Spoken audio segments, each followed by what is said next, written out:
नमस्कार दोस्तों, मेरा नाम है हरीश चौहान। आज हम अपना दूसरा पार्ट वेंटिलेटर का स्टार्ट करने वाले हैं, मोड ऑफ वेंटिलेटर। तो अलग अलग वेंटिलेटर में, अलग अलग कंपनी वाले वेंटिलेटर में अलग अलग मोड्स होते हैं, बहुत सारे, लेकिन मेन 4 मोड होते हैं जिनको आज हम डिस्कस करेंगे। सबसे पहला होता है IPPV, सेकंड होता है SIMB, थर्ड होता है BiPAP एंड फोर्थ होता है CPAP। ये चार मोड हर वेंटिलेटर में होते ही हैं। नाम अलग अलग इनका थोड़ा बहुत हो सकता है।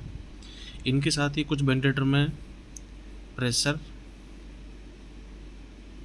कंट्रोल और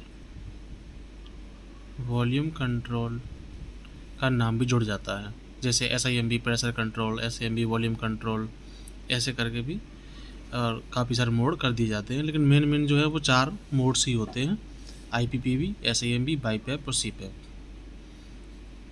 ठीक है, तो सबसे पहले मोड की बात करेंगे हम IPPV।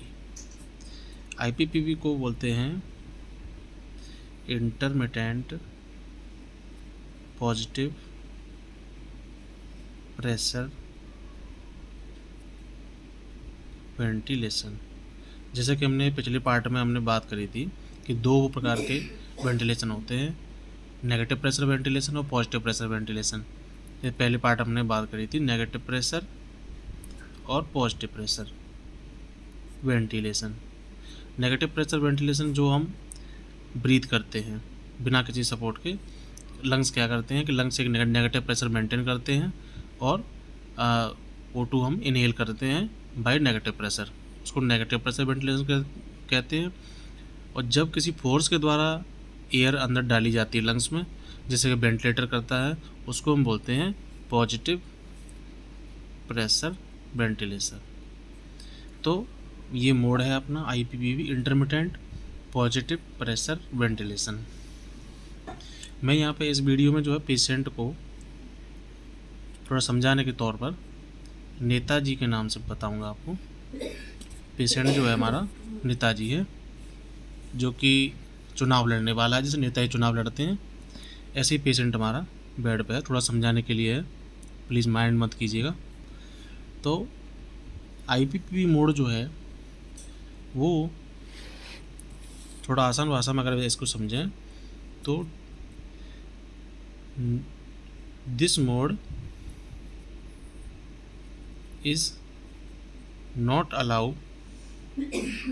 patient to any work of breathe। यानी कि वेंटिलेटर कोई भी सांस पेशेंट को अपनी नहीं लेने देगा। इंटरमिटेंट पॉजिटिव प्रेशर वेंटिलेशन, लगातार जो वेंटिलेटर है वो अपनी ही तरफ से प्रेशर देगा, पेशेंट को कोई भी सांस अलाउ नहीं करेगा। जैसे आपने देखा कभी कभार वेंटिलेटर पेशेंट को डालते हैं, पेशेंट अपना आउन ब्रीथ करता है, थोड़ा जैसे हम बोलते हैं कि फाइट कर रहा है, पेशेंट अपनी सांस लेने की कोशिश करता है, तो इस मोड पर वो किसी भी प्रकार की सांस को नहीं अलाउ करेगा। जो आपने प्रेशर सेट करी है, जो आपने वॉल्यूम सेट करा है, जितनी रेट पर आपने सेट करी है, एक फिक्स रेट ही इस मोड पर जाएगी। किसी भी प्रकार का कोई भी इसमें कम या ज़्यादा नहीं हो सकता जो पेशेंट चाहता है। तो इसको और आसानी से समझने के लिए हम कह सकते हैं कि जैसे नेताजी चुनाव लड़ते हैं, नेताजी जो है, जो पेशेंट जो है अपना बेड पे है, नेताजी चुनाव लड़ते हैं, तो उनको कोई भी काम नहीं करना, नेताजी को कोई भी काम नहीं करना है। सारे उनके चेले चपाटे जो हैं वो घर घर जाके वोट मांगेंगे जैसे, उसी प्रकार IPPV मोड जो है वो सारा काम उसी को करना होता है। पेशेंट को ना कोई अलाउ करेगा, ना ही पेशेंट को कुछ करना होता है इसमें। सेकंड बात इसमें ध्यान रखने की होती है कि इसमें पेशेंट को जो है फुल सेडेट होना चाहिए, पेशेंट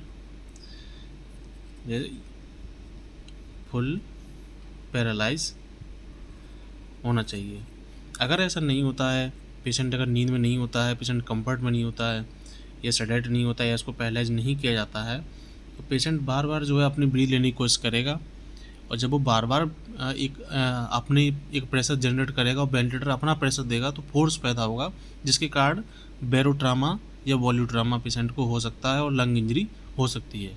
उस लंग इंजरी को हमें प्रोटेक्ट करना है, इसलिए हमें सेडेशन और इसका पूरा ध्यान रखना होता है। पेशेंट फुल सेडेशन पर होता है तभी IPV मोड लगाया जा सकता है, अदरवाइज नहीं। इसके अलावा फिर सेकंड मोड हम डिस्कस करेंगे। सेकंड मोड है अपना SIMV, सेकंड मोड है। इसकी फुल फॉर्म होती है synchronised intermittent mandatory ventilation. Synchronised intermittent mandatory ventilation IPPV के बाद सबसे ज़्यादा यूज करने वाला एक यही मोड है। इसमें क्या होता है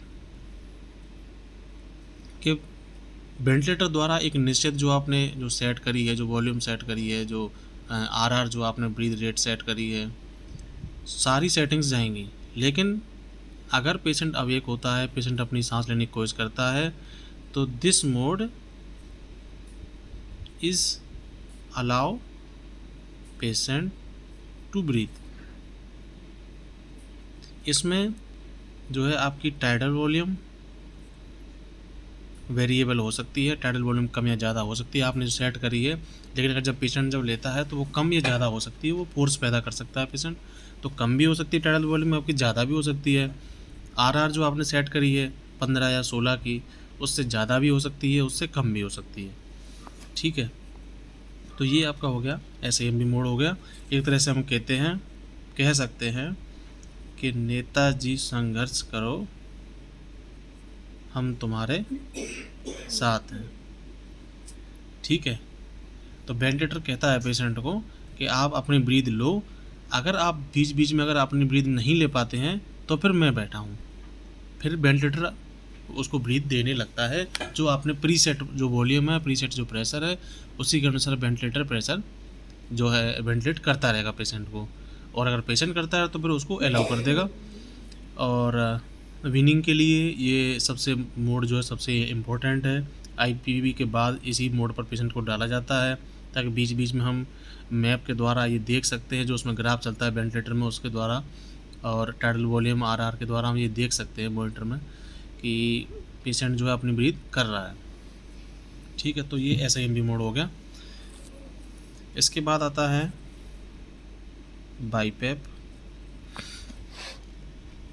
थोड़ा सा हो सकता है आपको कम दिख रहा होगा या कम थोड़ा सा, क्योंकि मैंने वीडियो कोई पहले नहीं बनाई है, ना ही मुझे कोई आइडिया है, तो हाथ में ही मैंने फ़ोन पकड़ के बना रहा हूँ, तो थोड़ा सा एडजस्ट करिएगा प्लीज़। ये BiPAP मोड है अपना तीसरा। इसमें क्या होता है, इसको बोलते हैं by level positive airway pressure. ये क्या करता है कि इंस्पायरेटरी और एक्सपायरेटरी दोनों में एक प्रीसेट वॉल्यूम जो आप एक सेट करके रखते हैं, उसमें जो है केवल एक प्रेशर सपोर्ट पैदा करता है। BiPAP जो है RR वेरिएबल हो सकती है, रेस्पिरेशन थोड़ी सी ऊपर नीचे हो सकती है, लेकिन जो इंस्पायरेटरी और एक्सपायरेटरी जो सपोर्ट है उसको BiPAP बखूबी पूरा करता है। BiPAP को जो है इन्वेसिव और नॉन इन्वेसिव दोनों तरीके से लगाया जा सकता है। जैसे मैंने पहली वीडियो में आपको बताया था कि इन्वेसिव में एक ट्यूब के द्वारा या ट्रैकोस्टमी ट्यूब के द्वारा इन्वेसिव वेंटिलेशन होता है, और मास्क के द्वारा नॉन इन्वेसिव वेंटिलेशन होता है। तो BiPAP को इन्वेसिव और नॉन इन्वेसिव दोनों ही तरीके से प्रयोग किया जा सकता है। ठीक है, तो ये हो गया BiPAP मोड। तो इसमें क्या होता है कि वेंटिलेटर जो है पेशेंट को अलाउ करता है कि आप अपनी सांस लो, अपनी ही सांस पे ही BiPAP मोड लिया जा सकता है।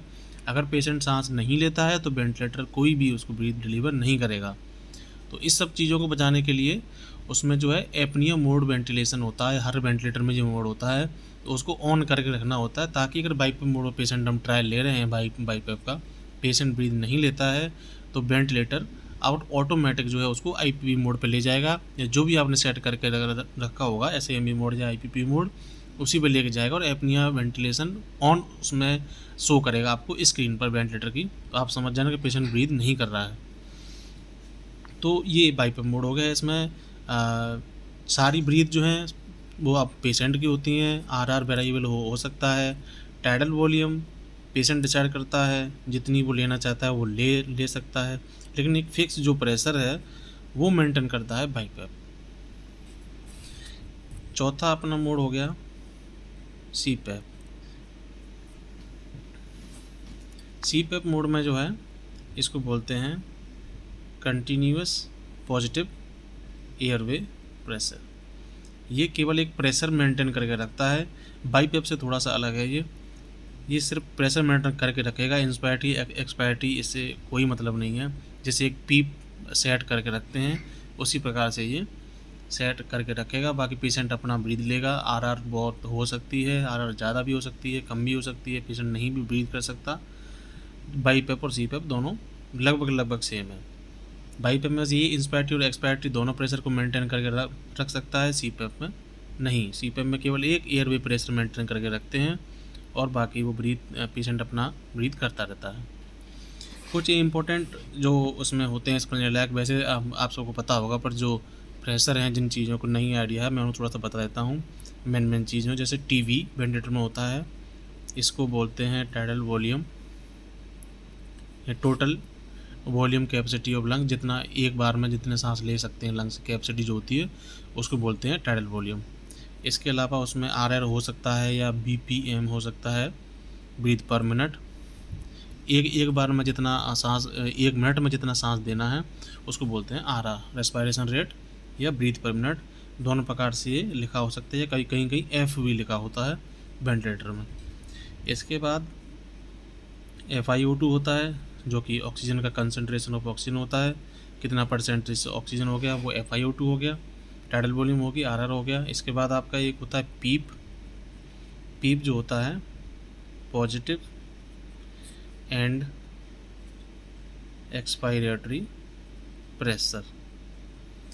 पीप को समझने के लिए हम ऐसा कर सकते हैं, पीप जो प्रेशर है ना, जैसे मान के चलिए ये अल्वियोलाई है, ये अल्वियोलाई है, ठीक है। इसमें वेंटिलेशन हो रहा है, इंस्पायरेशन एक्सपायरेशन वेंटिलेशन हो रहा है। तो इसको फुला के रखने के लिए एक प्रेशर मेंटेन जो होता है उसको बोलते हैं पीप, ताकि ये बार बार पिचके ना, फूले ना। इसको जो फुला के रखने वाला जो प्रेशर होता है ये वाला, इसको बोलते हैं पीप, ताकि बार बार इसमें कोई इंजरी ना हो। बार बार अगर अल्वियोलाई चिपकेगी खुलेगी, बार बार चिपकेगी खुलेगी तो इसमें इंजरी हो सकती है। उसको खुला रखने के लिए एक प्रेशर सेट किया जाता है, उसको बोलते हैं पीप, पॉजिटिव एंड एक्सपायरेटरी प्रेशर। तो ये पीप हो गया, टाइडल वॉल्यूम हो गया, आरआर हो गया, FiO2 हो गया। इसके अलावा एक होता है टी इंस पे होता है इंस्पायरेटरी टाइम, जो कि 1.0 से कम भी हो सकता है, थोड़ा सा 1.5 सेकंड तक हो सकता है। यानी इंस्पायरेशन ऑफ टाइम, कितने समय के लिए, कितने टाइम के लिए इंस्पायरेशन वेंटिलेटर द्वारा दिया गया है। तो ये कुछ मोड थे। मैंने काफ़ी आसान भाषा में समझाने की कोशिश करी है ताकि सबको समझ में आ सके। फिर भी अगर कुछ आपको नहीं समझ में आता है तो प्लीज़ मुझे कमेंट बॉक्स में ज़रूर बताएं। और इतनी मेहनत कर रहा हूँ आप लोगों के लिए, तो प्लीज़ थोड़ा सा चैनल को सब्सक्राइब करें, वीडियो को शेयर करें। Thank you.